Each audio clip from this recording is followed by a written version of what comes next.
Yang harusnya kita menjadi makhluk paling super power di bumi ini kan, kita ini kan khalifah kan di bumi, malah kita menjadi makhluk terburuk di bumi ini.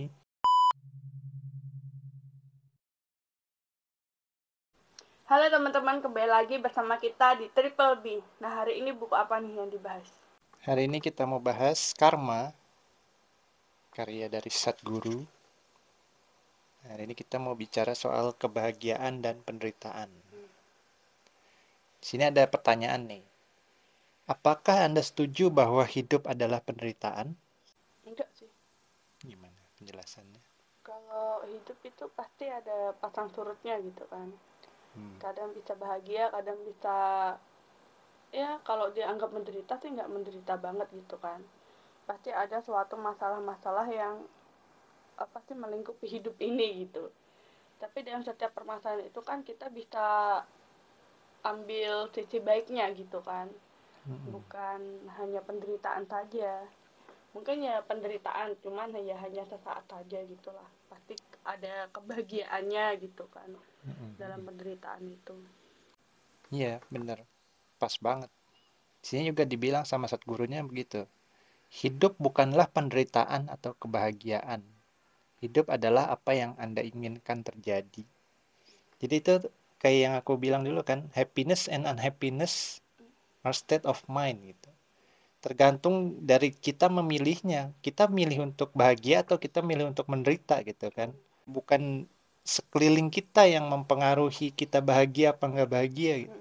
Tapi cara kita meresponnya.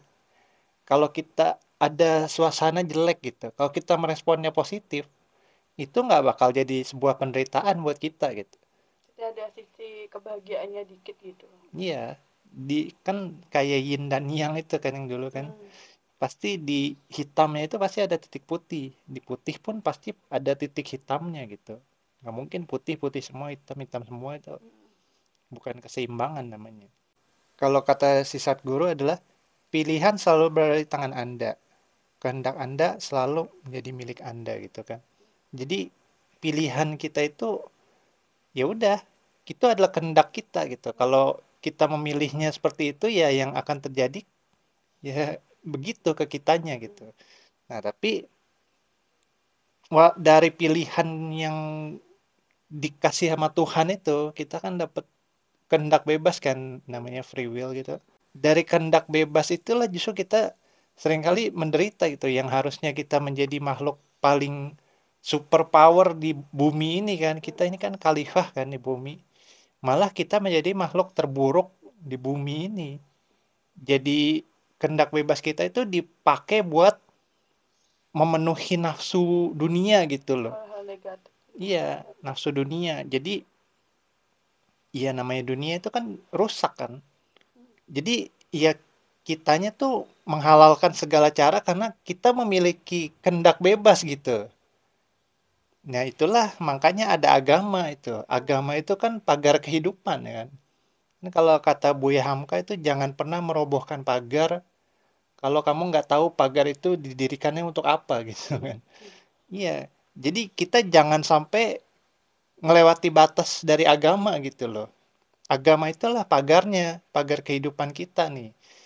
Walaupun kita dikasih kehendak bebas sama Tuhan, kita bisa ngapain aja kan. Kalau dibandingkan binatang atau apapun gitu, kita itu lebih super power karena kita memiliki kehendak bebas.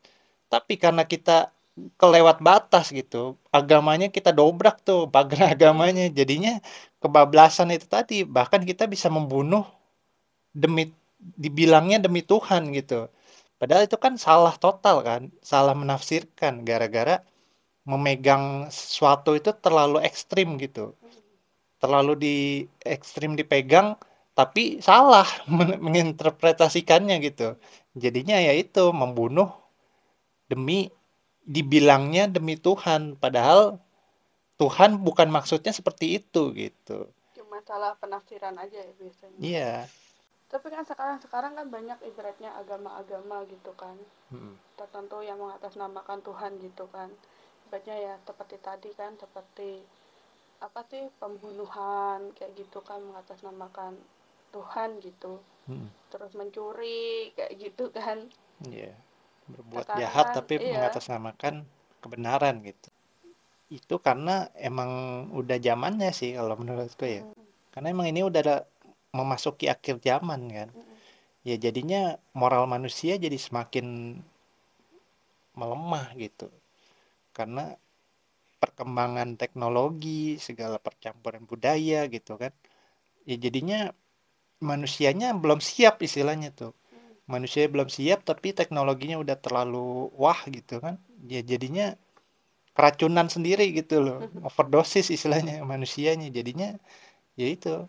Ya, tapi mau gimana ini masa transisi gitu. Kalau udah waktunya mencapai situ ya kita harus adaptasi gitu kan.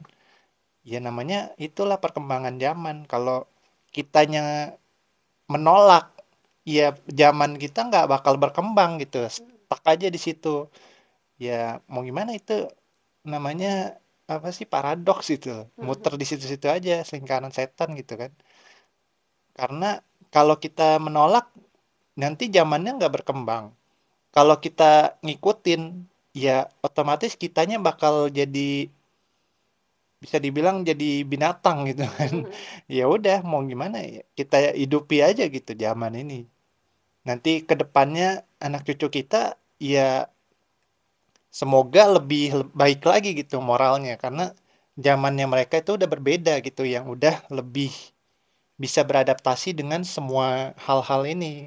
Kita ini aja yang masa zaman yang kejepit ini nih, yang lagi transisi dari zaman kemarin tuh yang masih belum teknologi ke zaman teknologi kan, jadinya Iya. udah terlalu over gitu. Semoga aja lebih baik lagi gitu. Nah, kita kembali ke topik lagi nih. Jadi intinya dari bab ini adalah kitalah yang menentukan kebahagiaan dan ketidakbahagiaan kita gitu kan. Apapun yang kita respon di dalam diri kita, di dalam sanubari kita, itulah yang akan terjadi di dalam kehidupan kita gitu. Kalau kita ngerespon lingkungan dengan positif ya kita akan bahagia. Kalau kita merespon lingkungan dengan negatif ya siap-siap aja untuk menderita gitu. Ya Udah sih, sih. ibaratnya kalau hidup ini mah bukan penderitaan gitu kan, tapi ya transisi kita supaya lebih maju lagi gitu kan. Tiap masalah-masalah ya ya udah diadepin aja gitu, nggak usah menganggap itu penderitaan ya, meski dalam apa sih, semua orang nggak seperti itu sih, pasti ada yang merasa penderitaan banget gitu dalam hidup ini gitu kan. Nah, demikian pembahasan kita hari ini. Semoga ada manfaat yang bisa teman-teman ambil. Terus nonton video-video selanjutnya. See you next time.